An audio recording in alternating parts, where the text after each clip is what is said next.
Olá, meus queridos, estamos de volta. Então, hoje a gente vai falar sobre a colonização do Brasil. Na verdade, vamos fazer a introdução. Primeiro momento, correção das atividades passadas. E em seguida, vamos começar a falar sobre o período de colonização do Brasil. Então, vamos para a primeira questão.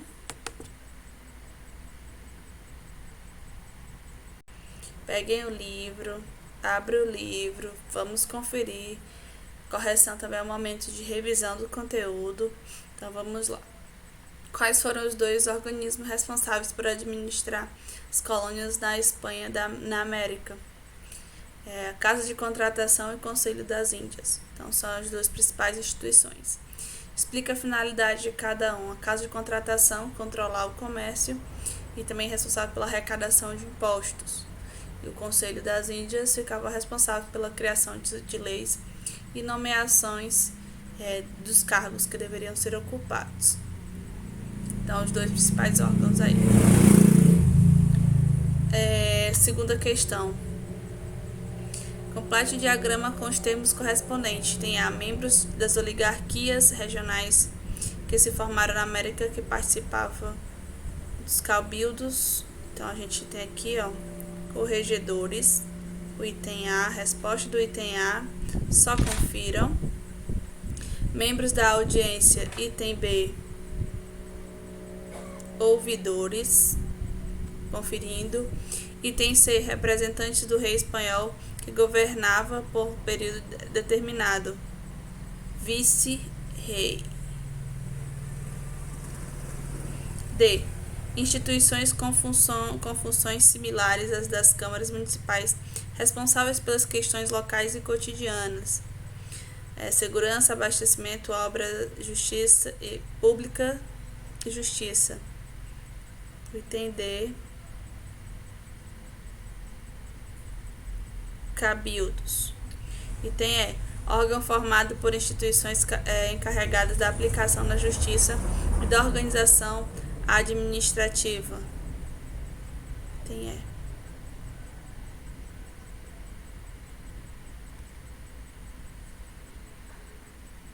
Audiência.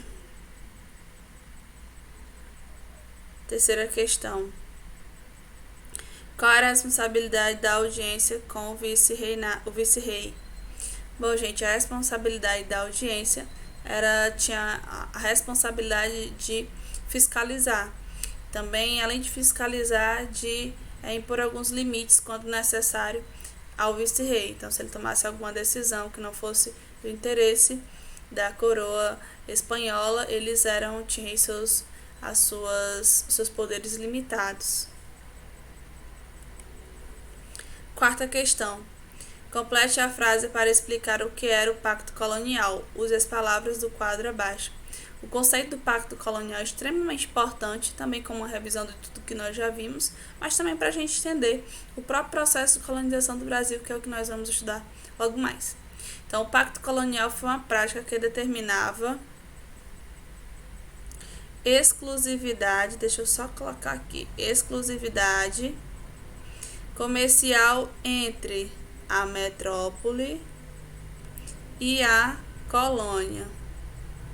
Então, veja só, o Pacto Colonial é uma prática que determinava a exclusividade comercial entre a metrópole e a colônia, ou seja, as colônias só poderiam comercializar com a metrópole, estabelecendo assim um sistema de monopólio. Então, essas palavras-chave são extremamente importantes, interessantes, esse conceito, para que a gente entenda esse período colonial. Tanto do que nós já estudamos, que foi bem interessante, estudamos agora nesse capítulo passado sobre a colonização da América Espanhola, como vamos também estudando agora a colonização do Brasil. Então, esse termo, essas palavras, monopólio, metrópole, colônia, pacto colonial, vai ser extremamente utilizado. Então, é extremamente importante também que vocês tenham conhecimento desse conceito, tá certo? Então, dei bastante atenção para esse ponto. Quinta questão. Qual foi... Deixa eu só marcar aqui. Quinta, qual foi a importância na mineração para a colonização espanhola na América? Explique. Bom, a colonização espanhola ela teve já nesse primeiro momento, a gente falou também nas outras aulas, o encontro, eles encontraram ouro logo do início, diferentemente da história do Brasil. Então, o ouro era, naquele período, nós estávamos vivendo também o metalismo, que a ideia de quanto mais metais preciosos tinha uma nação, mais poderosa era essa nação. Então, nessa perspectiva, havia o interesse, né, a mineração ia de encontro ao que eles tanto desejavam, né, para se tornar uma importante e poderosa nação. Outra coisa importante também, que o desenvolvimento da produção, do trabalho com ouro, da exploração do ouro, eles puderam desenvolver a pecuária e a agricultura. Oitava questão. Sexta questão, perdão. Explica o que era encomenda. Bom, a encomenda é justamente o momento em que o rei, eles exigiam, pediam, solicitavam, enfim, que fosse feita a captura do índio, do nativo. Então, eles usavam o trabalho, a mão de obra desse nativo, a captura era encomendada, e eles eram, a mão de obra deles, o serviço deles eram prestados aos nativos. Então, a encomenda, trabalho, era feito para a coroa portuguesa, aliás, espanhola. Em contrapartida, era dado a ele a educação cristã, o vestimento, a comida, a alimentação, enfim, o que fosse necessário.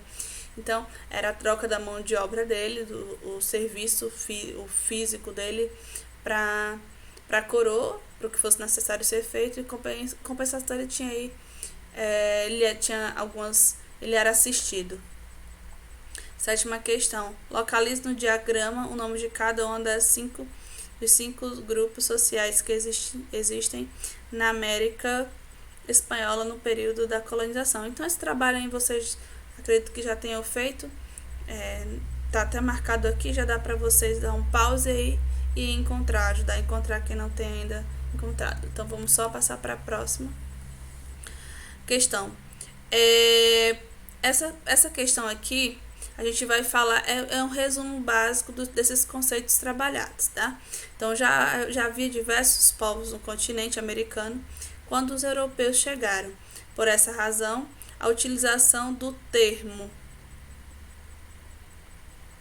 descobrimento da América, o termo descobrimento da América, ele é inadequado. O correto é chamar esse acontecimento de contato entre os europeus. Muito importante a gente sempre citar, eu gosto sempre de estar falando sobre isso, esse descobrimento, esse termo descobrimento. É um termo que deve ser sempre dito com ressalvas, porque a gente sempre tem consideração e respeito à valorização da história dos nativos que estiveram na América, estavam já na América. Então, a América já havia uma organização de vida, já haviam civilizações com as suas culturas. Então, quando a gente, em respeito toda a contribuição, toda a vida, toda a organização social, a gente fala que aconteceu o encontro, o contato entre os europeus e os nativos, e não descobrimento, porque ali já havia uma organização social. Então, vamos seguindo. São denominados acontecimentos imediatos a chegada dos europeus, quando subjugaram os povos e ao período. Então, a gente vai falar são denominados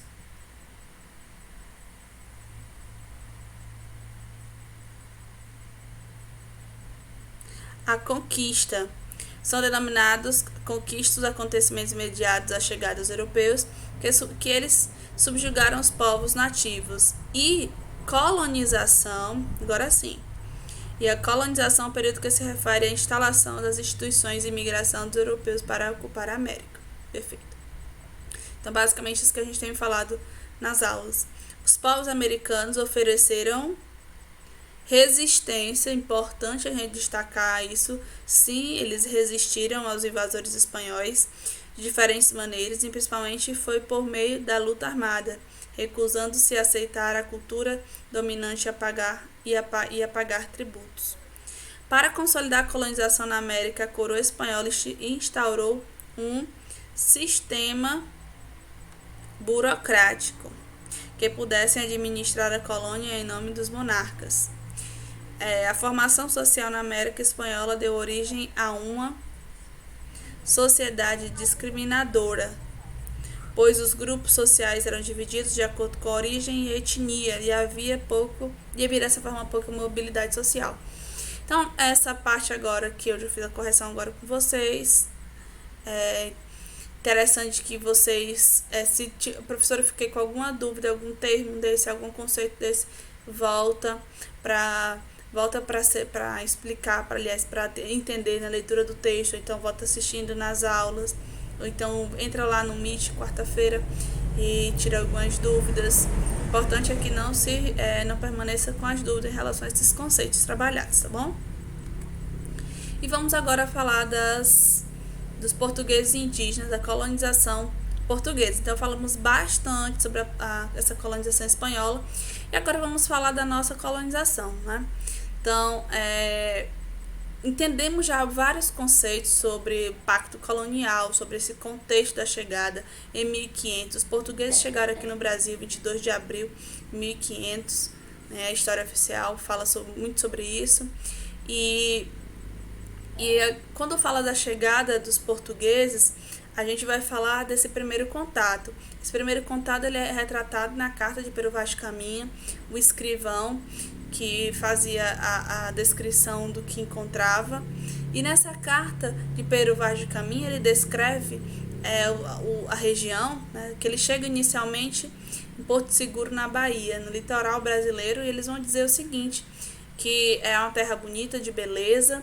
Ele descreve os índios, né, os nativos que andam sem as vestimentas, que são pessoas que na verdade são seres diferentes, né, do que dos europeus. Ele retrata essa diferença dos europeus, mas ele também enaltece a beleza da natureza. E ele vai dizer que nesse período inicial, nessa carta que ele escreve para o rei, fazendo essa descrição do território encontrado, ele diz que ele fala de quem se encontra, dos nativos, ele fala da beleza natural, mas ele diz que o que eles procuravam, os ouro e especiarias, eles não encontraram em 1500. Lembrando que nesse período eles buscavam para atender os interesses aí mercantilistas, o interesse do metalismo, para atender a ideia de quanto mais metais preciosos, metais, maior seria o poder econômico daquela potência. Então eles não encontraram aqui nem ouro, nem as especiarias, enfim. Mas ele fala, mas tem os nativos de almas que podem ser salvas. Porque quando eles encontram esses nativos, eles acreditam que eles não tenham cultura, eles não tenham... porque é diferente, a diferença do ponto de vista em comparação com os europeus. Eles chamam de civilizados naquele período da história todo aquele que tinha uma cultura próxima dos europeus, atendia o padrão europeu de cultura, e os nativos, como não tinha, eles chamavam de selvagens. Então eles diziam que os nativos, né, ali naquele território tinham almas para ser salvos, ou seja, para passar catequizar os nativos. Posteriormente vêm os jesuítas e tem um trabalho de catequização dos nativos brasileiros, o trabalho que nós chamamos de aldeamento, em que é repassar todas as informações, o comportamento europeu para os nativos. Então esse processo acontece no período colonial, e a cultura nativa, a cultura do índio, ele é totalmente desconsiderada, levando em consideração que não era de acordo com o padrão europeu. Então, mas nós sabemos, temos consciência que existia uma organização social muito forte, tinham as práticas religiosas dos nativos, enfim, tinha estrutura, a cultura deles muito firme também, a arte, como os utensílios que eles construíam, a alimentação que eles construíam, enfim. E a gente entende também que esses nativos, com tantas características culturais que foram desconsideradas pelos europeus, por não atender as questões eurocêntricas. Então era desconsiderado também a diversidade, o indígena brasileiro que ocupava naquele momento a região, os índios também, né, os tupiniquins, que ocupavam a região litoral brasileira. Tinha uma diversidade grande, que fez que nós temos ainda hoje, existem pessoas com a noção de que índio é tudo igual. Então nós estamos nessa aula, estamos também em outros momentos para entendermos que não é assim que funciona. Então os índios, existe uma grande diversidade, uma diversidade linguística, uma diversidade cultural, uma diversidade de manifestações religiosas entre esses nativos. Então, eu falei até falando das práticas, mas de uma forma mais específica a gente fala da antropofagia, do canibalismo, que é visto de uma forma como se todos fizessem, ou todas as tribos são canibais, ou outras são todas adeptas à antropofagia. Enfim, a gente foi construída essa ideia de igualdade, mas na realidade o que existia no Brasil, era uma grande diversidade de cultura indígena, que está muito forte, que está muito presente na construção da nossa identidade nos dias de hoje, na nossa culinária, na nossa cultura, nos nossos costumes, enfim. É muito forte essa carga cultural indígena na nossa cultura, na cultura brasileira de uma forma geral, né? Então, meus queridos, a gente, nesse momento inicial de chegada dos portugueses, em contato com os nativos, destacando também a resistência indígena, né, a bravura dos indígenas, que também vamos falar nas próximas aulas, na grande quantidade de nativos que morrem pelo contato posterior, né, o contato de defesa do território, mas também como pelo contato com os vírus. Lembrando que os nativos, assim como a gente falou lá da América Espanhola, os nativos tinham uma fragilidade, tinham uma sensibilidade aos vírus, porque eles não tinham contato. Então a imunidade dele, o sistema de imunidade dos nativos em contato com esses vírus fazia com que muitos deles morressem, né? Muitos deles morriam. Aqui no Brasil também não foi diferente. Então a gente encerra aqui nesse momento. Na próxima semana a gente vai continuar falando um pouco sobre o contato de portugueses e indígenas no Brasil. E a gente se encontra na próxima semana. Entrem lá no Meet, participem das aulas e fiquem bem. Até o nosso próximo encontro.